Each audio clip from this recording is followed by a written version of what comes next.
Dans le site docteurangélique.free.fr, nous sommes dans une série de cours de philosophie du vivant qui permettra la lecture de saint Thomas d'Aquin, à la lumière et à l'école du père Marie-Dominique Philippe, qui fut l'un des meilleurs vulgarisateurs du XXe siècle de cette philosophie.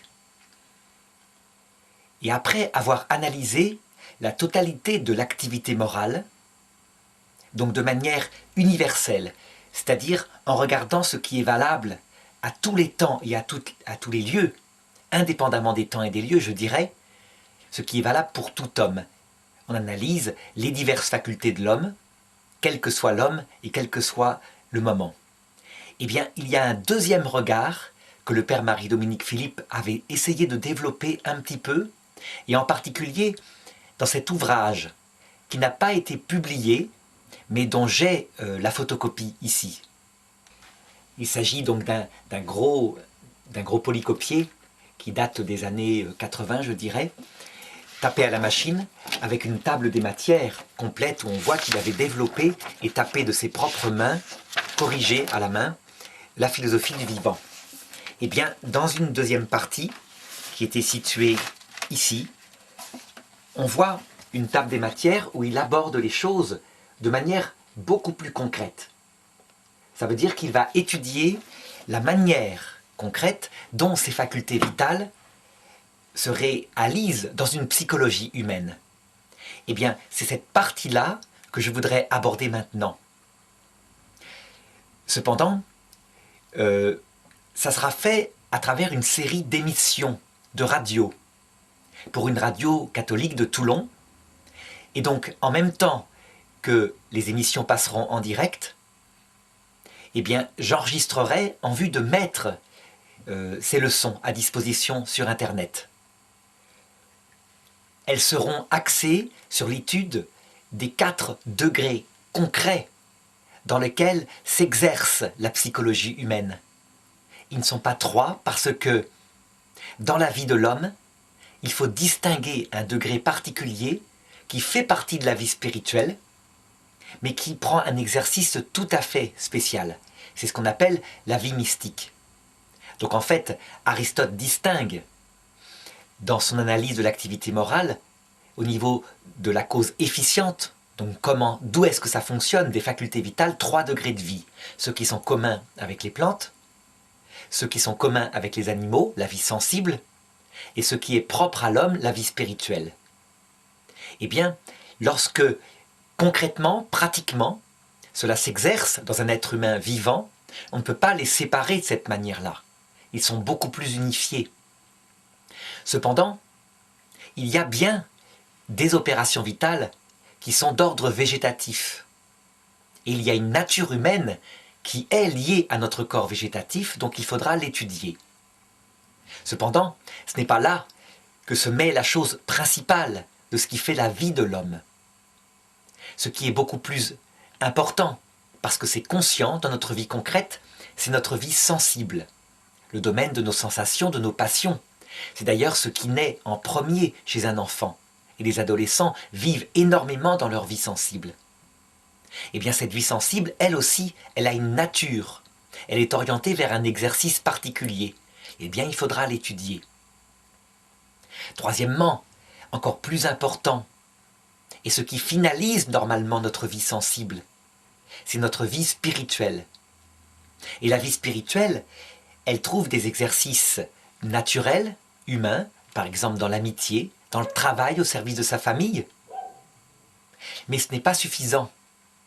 C'est saint Augustin, à la suite d'Aristote, qui manifesta qu'en fait, la vie spirituelle, elle avait un manque essentiel en elle. Même si on avait trouvé l'amour, tant qu'on n'avait pas découvert ce qui donnait sens à toute la vie, à savoir le Créateur. Le Créateur qui avait créé cette âme spirituelle et qui l'avait créée en vue de la rencontre avec lui, en vue de la vision béatifique. Si bien que saint Augustin, dans les Confessions, avait décrit cette vie qu'il avait, et pourtant il avait une femme avec lui, il a même eu un enfant. Mais il avait décrit à quel point, tant qu'il était vide de Dieu, il aimait quelqu'un sans même le connaître, parce qu'il le désirait, sans même l'avoir atteint. Et lorsqu'il découvrit enfin Dieu, en devenant chrétien, eh bien son cœur s'apaisa, ayant découvert la finalité ultime de son âme. Cette vie-là, on l'appelle la vie spirituelle mystique, mystérieuse, parce qu'elle apparaît, elle peut mettre sa marque, son angoisse, alors que tout va bien au niveau des 3 autres degrés de vie. Eh bien, il faudra aussi l'étudier. Cependant, je prendrai les choses dans l'ordre inverse, à savoir que je commencerai par étudier la nature de la vie mystique, puis la vie spirituelle avec son orientation naturelle, la vie sensible et enfin la vie biologique, pour manifester comment, dans ces 4 degrés concrets, se réalise une nature humaine qui peut s'épanouir. Alors on le voit, cette partie n'est plus simplement de la philosophia perennis, c'est-à-dire de la philosophie éternelle, indépendante des temps et des lieux. Elle est beaucoup plus pratique. Elle peut servir directement pour comprendre une vie, une angoisse par exemple. Un psychologue, lorsqu'il est confronté à une personne qui vient le voir, qui va mal, aura facilement, avec cet instrument, ces 4 degrés de vie, aura facilement l'outil qui lui permettra de discerner la cause de ce qui va mal dans cette personne. Et loin de se contenter des analyses freudiennes qui réduisaient toutes les angoisses à une question d'ordre presque biologique, liée à l'inconscient de la libido, et puis psychique, liée au plaisir sexuel, eh bien, le psychologue se rendra compte que les causes du mal-être sont multiples et peuvent être à ces 4 niveaux de vie.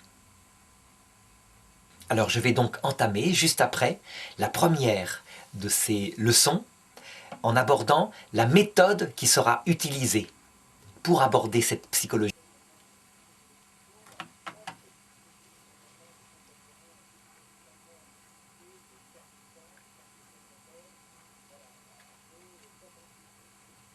Alors effectivement, la série des rencontres que vous m'avez proposées auront comme sujet la question de l'homme. Et je voudrais montrer à quel point c'est quelque chose d'actuel, d'important. La nature humaine, actuellement, c'est ce que manifeste le pape Benoît XVI dans plusieurs documents, la nature humaine elle-même, elle est niée. Et je voudrais montrer quelques petits aspects concrets qui montrent jusqu'à quel point c'est. Alors par exemple, on a souvent entendu parler de ce qu'on appelle la théorie du genre. C'est une théorie qui s'est développée dans les années 70 aux États-Unis, qui arrive en Europe. Et nous, en Belgique, on a entendu parler très récemment d'un couple qui ont mis un enfant au monde et qui refusent de donner son sexe. Ça veut dire qu'ils ont décidé que cet enfant, qui est petit pour le moment, choisira librement son sexe lorsqu'il sera capable de choisir. Donc on en arrive à quelque chose qui est vraiment curieux, puisque l'État en question, je crois que c'est les Pays-Bas, hein, l'État en question a accepté, donc le sexe de l'enfant n'est pas marqué sur son extrait de naissance, et il pourra choisir. Ce dont on était habitué depuis toujours, c'est qu'il y a une chose qu'on doit accepter quand on est conçu, c'est qu'on est conçu petite fille ou petit garçon. Eh bien, actuellement, certains parents qui, pour le moment, on trouve un peu bizarre, hein, ça, je dirais que je regardais les réactions des gens à la radio belge, ils disaient mais on tombe dans la folie complète. Cependant, il faut se rappeler que d'autres choses qui nous paraissaient des folies il y a 25 ans, maintenant, on est complètement habitué. Et donc il se peut que par ce travail-là, insensiblement, dans 25 ans, eh bien, il paraisse tout à fait normal de faire qu'un petit enfant puisse choisir librement son sexe. Donc vous voyez, le sujet concret de ces rencontres, c'est justement ceci.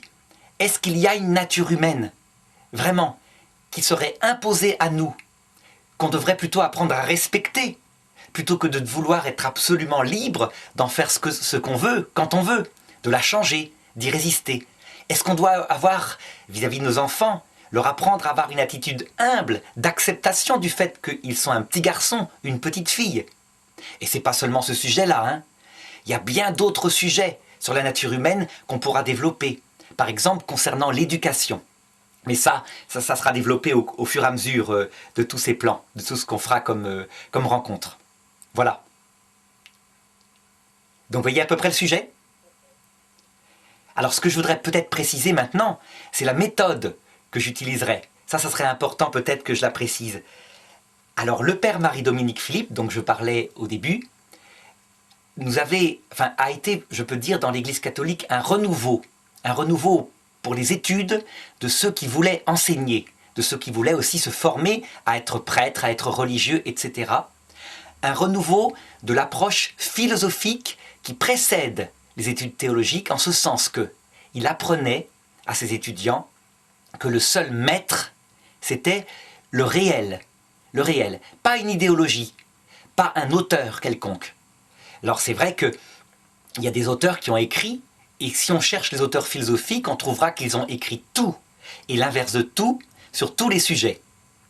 Et donc actuellement, quand on suit par exemple des cours de philosophie en France, en terminale, eh bien, très souvent, on présente aux jeunes une série d'auteurs qui se contredisent, et on a l'impression qu'il ne faut surtout pas trancher.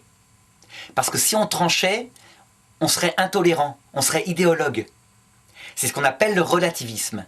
Eh bien, la formation qu'on recevait, et c'est la formation que l'Église catholique avait bénie, je crois, à travers un de ses grands formateurs qui s'appelait saint Thomas d'Aquin.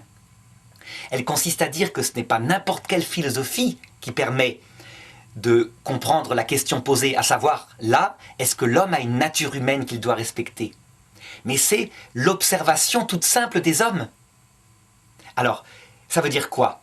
Ça veut dire que dans tout ce qu'on va aborder au cours de ces diverses rencontres, le seul maître de la connaissance, ce sera l'homme, tel qu'il est, tel qu'on l'observe. Et si quelque chose est dit qui ne correspond pas à ce que c'est que l'homme, eh bien c'est que c'est faux. Ça veut dire que les auditeurs, il faudrait qu'ils apprennent cette méthode-là, à savoir que leur jugement, c'est pas parce que quelqu'un a un diplôme, quelqu'un est prof, c'est pas lui qui compte. Ce qui compte, c'est le regard qu'ils ont eux-mêmes sur la réalité qui les entoure. Et donc si quelque chose est faux, eh bien j'espère qu'il y aura des retours auprès de la radio, pour que la fois suivante, je puisse exprimer mieux les choses. C'est qu'en général, je me serais soit mal exprimé, soit au contraire, je me serais trompé. Ça peut arriver, mais peu importe. Le seul maître, c'est le réel. Donc je ne sais pas si vous voyez ce que je veux dire par là. Si c'est bien clair, Alors, pour le faire, peut-être, je voudrais donner un exemple concret. Ça serait peut-être quelque chose de très simple. Alors, il y a eu d'autres gens qui ont dit qu'ils ne s'appuyaient que sur le réel. Donc je ne sais pas si vous vous rappelez, dans les années 70, 80, on parlait en Union soviétique du marxisme scientifique. C'est-à-dire que pour eux, c'était quelque chose qui devait s'imposer parce que ça correspondait à la nature humaine et que c'était scientifiquement démontré. Donc, ils y croyaient aussi. Ils avaient apparemment la même méthode que le père Marie-Dominique Philippe. Et ils ont élaboré un système en disant, eh bien, on va créer un paradis dans notre pays en faisant que les moyens de production appartiennent à tout le monde. Et si quelqu'un, par hasard, est malade un jour, de toute façon, comme les moyens de production lui appartiennent aussi, il aura un salaire équivalent à ce qu'il avait quand il n'était pas malade. Et si quelqu'un est vieux, même chose. Si bien qu'avec ce système-là, ça sera formidable. Tout le monde travaillera pour tout le monde sera heureux, il n'y aura plus de misère, ce sera le paradis socialiste. Donc voilà, ça paraît tout à fait réaliste comme problème. Le seul truc, c'est que si ces marxistes scientifiques avaient suivi la méthode que nous apprenait le père Marie-Dominique Philippe, eh bien, je dirais qu'en une année, ils se seraient rendus compte que le système ne marchait pas. Et alors, je vais le démontrer, donc j'espère que ça ne va pas être trop compliqué, mais je crois qu'au contraire, c'est très simple. Il suffit de faire une toute petite expérience. Alors, imaginons par exemple un professeur qui estime que les élèves subissent des injustices flagrantes parce que certains ont des parents qui sont très cultivés et très riches, d'autres ont des parents très pauvres, ils passent leur temps devant la télé, et donc ils décident, pour créer un paradis de justice, d'égalité, de faire que tout le monde, quels que soient les interros, ait 10 sur 20. Alors, je devine que immédiatement, je pense que vous pouvez me dire comment ça réagirait dans la classe, à votre avis. Qu'est-ce que vous en pensez? Oui, et qu'est-ce qui se passerait très vite, en plus? Vous voyez, ça c'est juste pour faire une petite expérience de réalisme. Je suis sûr que les auditeurs ont trouvé déjà. Il se passerait quoi? Est-ce que les élèves travailleraient? Alors, je vais vous dire, l'expérience, elle a été tentée, et voilà ce qui se passe. Dans une classe normale, hein, on constate que très vite, les plus intelligents comprennent. Et effectivement, à l'interro suivante, il y en a une petite partie qui n'ont, vu qu'il y a quand même un changement, hein, qui n'ont rien fichu.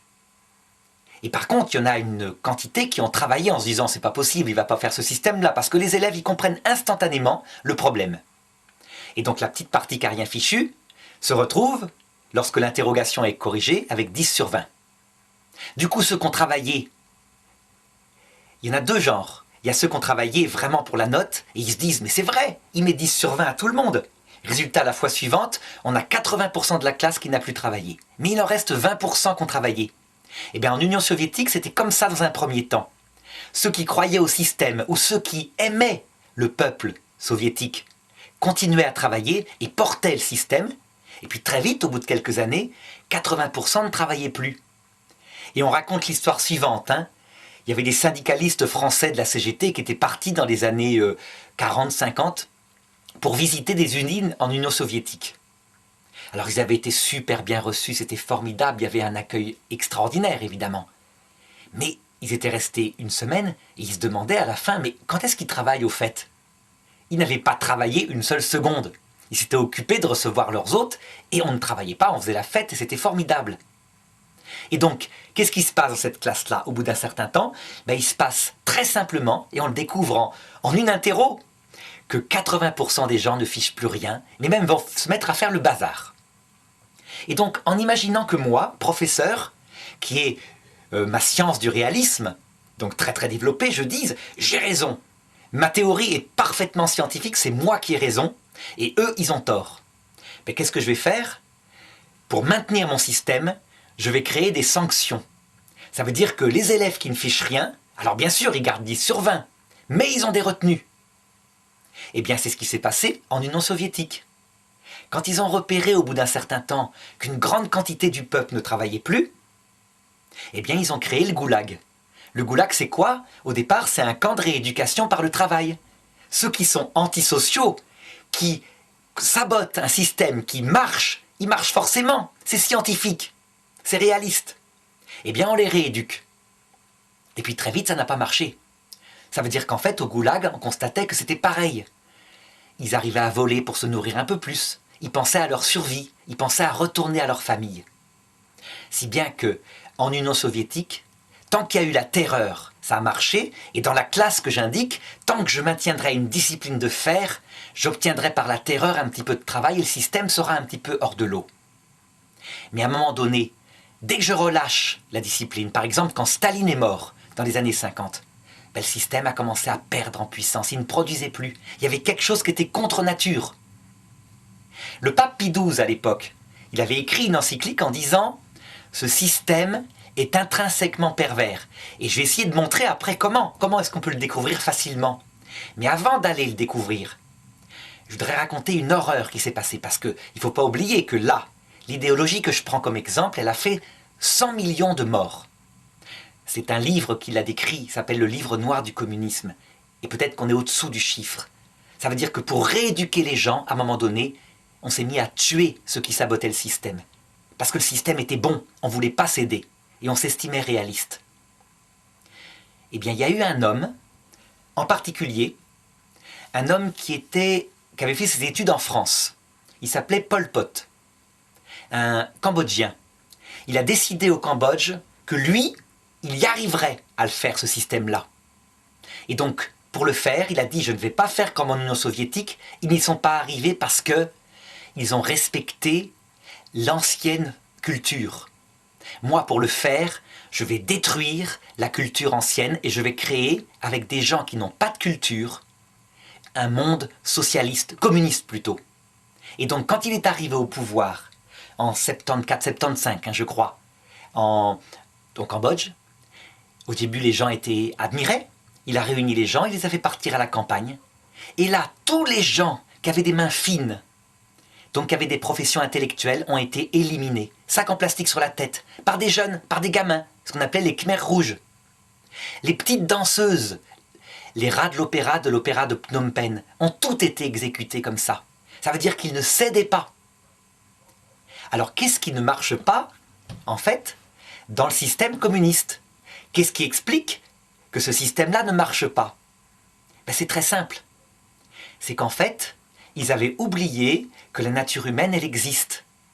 Et que les gens, ils n'ont pas du tout envie de travailler, d'abord pour le peuple en général. Les gens ne travaillent pas pour le peuple en général. Les gens, quand ils travaillent, quand ils se donnent à leur travail, c'est pour en avoir un bénéfice. Plus ils travaillent, plus ils en ont. Et ils le font pour leur famille. Pour avoir une maison, parce qu'ils aiment leur femme, parce qu'ils veulent élever leurs enfants. Et leur fierté, c'est là. Or, dans toutes les œuvres de Marx, dans toutes les œuvres de Lénine, il n'y a pas le mot famille. Ça n'existe pas.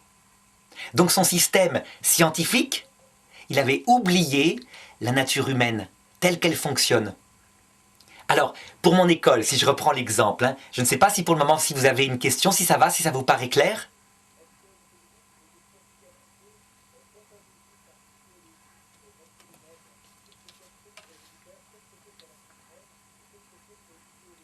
Oui, alors l'idéologie, c'est un système qu'on se fabrique dans la tête et qu'on prétend être la réalité.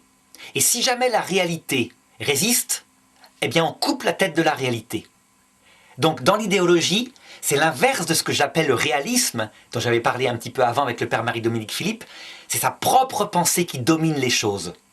Donc je décide par exemple que les hommes vont être parfaitement heureux quand ils travailleront pour le peuple avec un salaire qui tombera tous les mois. Je décide que c'est comme ça. Et si les hommes me résistent, ben mon idée est supérieure aux hommes et je me mets à tuer les hommes. Le réalisme, au contraire, c'est par comparaison, c'est si je constate, moi comme prof par exemple, dans ma classe, que mon système ne marche pas, qu'en leur mettant 10 sur 20 à tous, ils fichent rien. Et que même ceux qui ont travaillé à un moment donné se découragent puisqu'ils n'ont que 10 sur 20. Ça j'avais oublié de le dire. Ils ont le même salaire. Eh bien qu'est-ce que je fais? Au bout de 2 semaines, je change mon système parce que je me rends compte que l'homme ne fonctionne pas comme ça. Alors ça permet d'expliquer ce que c'est que la nature humaine. Donc si je prends la nature humaine de mes élèves, des enfants, des jeunes que j'ai devant moi, ben les enfants, eux, ils ont une nature qui fait que quand ils travaillent et qu'ils font un effort, ils ont envie d'avoir une récompense, tout simplement.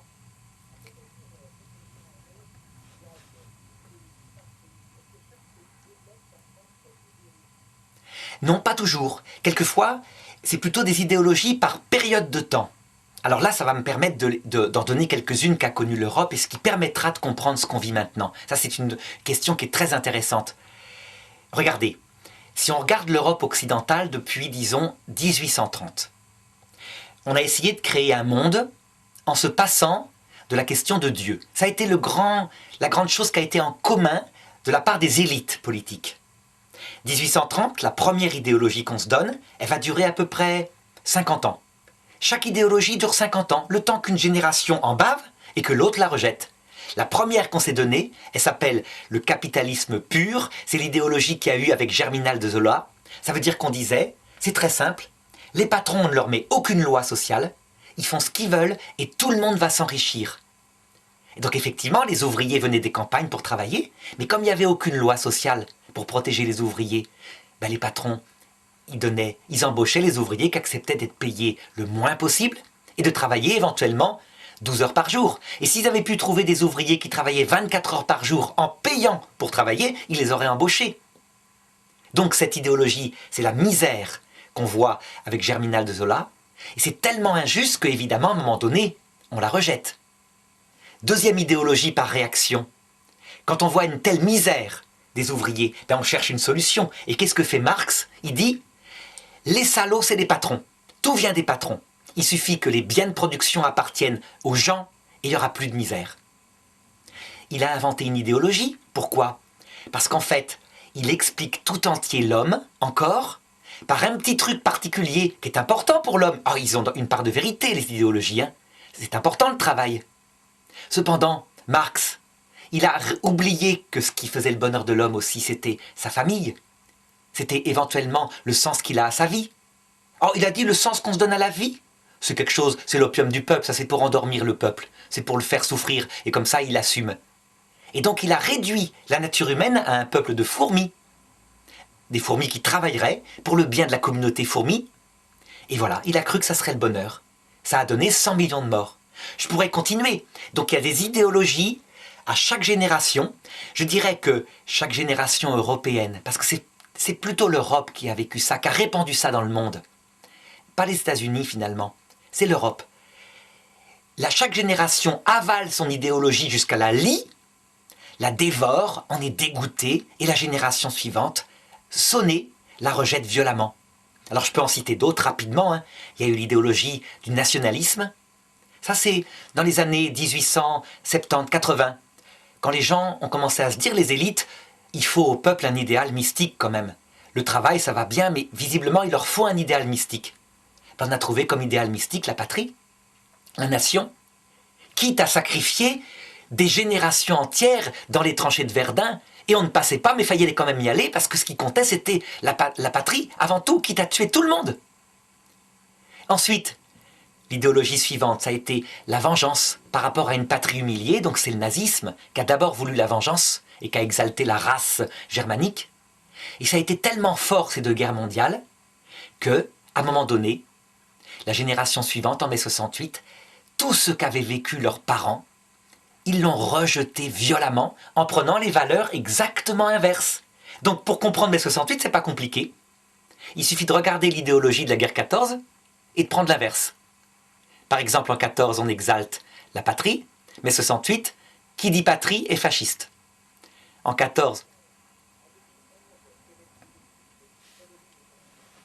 Alors, je pense que maintenant, abreuvé d'idéologies qui ont fait beaucoup de mal, l'idéologie qui domine en 2011, je crois que c'est l'humanisme sans Dieu.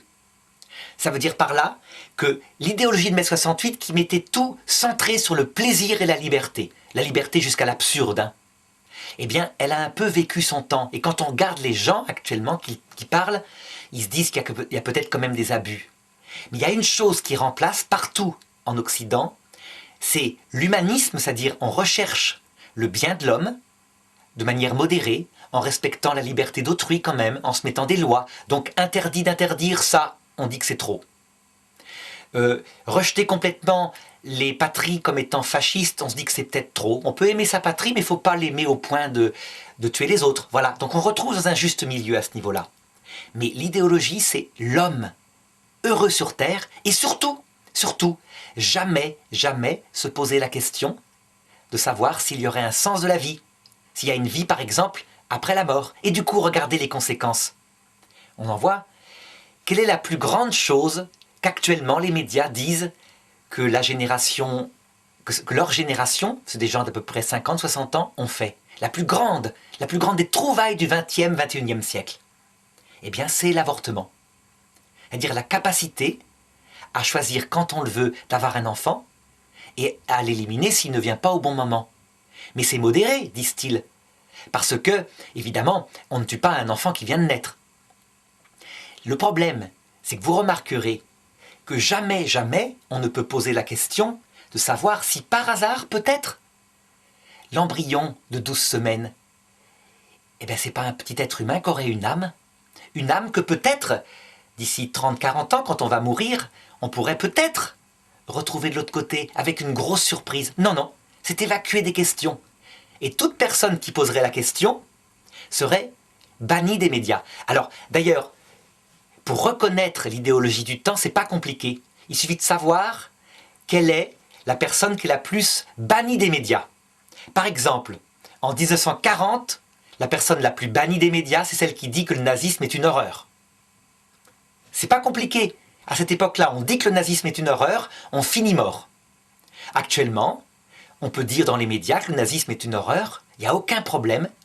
Donc c'est pas ça. Par contre, si on passe dans un média et qu'on dit, vous savez, l'avortement n'est peut-être pas la plus grande trouvaille du XXe siècle, les femmes ne sont pas très bien dans leur peau après, il y en a beaucoup qui vont mal. Et puis il faudrait penser peut-être au sens de la vie. Ah, on ne sera jamais rappelé. On sera qualifié, je dirais, en parlant comme cela, de catholique intégriste. La question même est une question d'intégriste. Donc voilà ce que je dirais. Voilà quelle est l'idéologie selon moi actuellement. Alors, donc, ceci étant dit, hein, donc je vais revenir à ce que je voulais dire avant que vous me posiez la question, en espérant avoir bien répondu. Hein. J'espère que c'est assez clair. Donc, dans les rencontres que nous ferons, à la suite, eh bien, nous aborderons cette question de la nature humaine. La nature humaine, c'est quoi? Vous m'avez demandé, je n'ai pas pu répondre.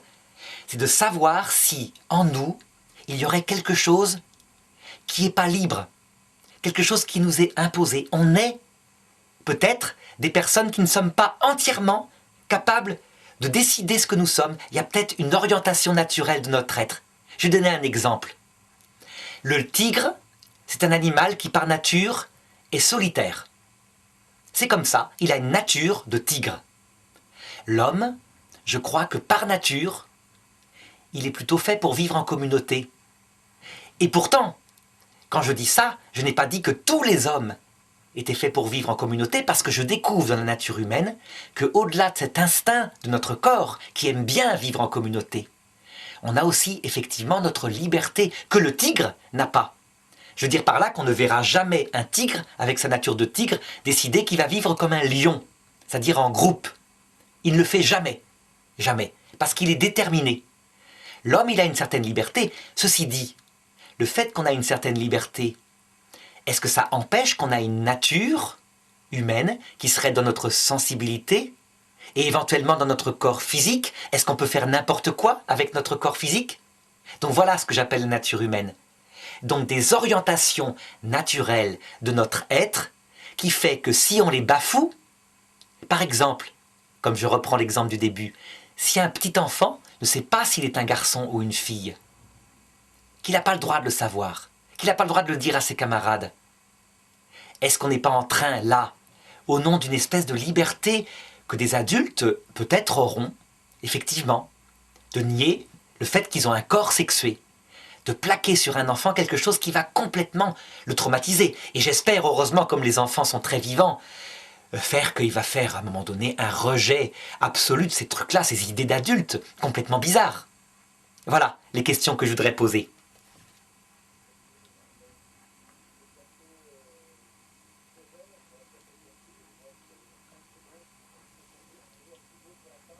Oui, alors je dirais simplement que dans la rencontre suivante, j'essaierai d'aborder le cœur du problème et de montrer qu'en fait, dans la nature humaine, il y a quatre degrés pratiques à considérer. Nous avons une nature humaine qui a 4 degrés.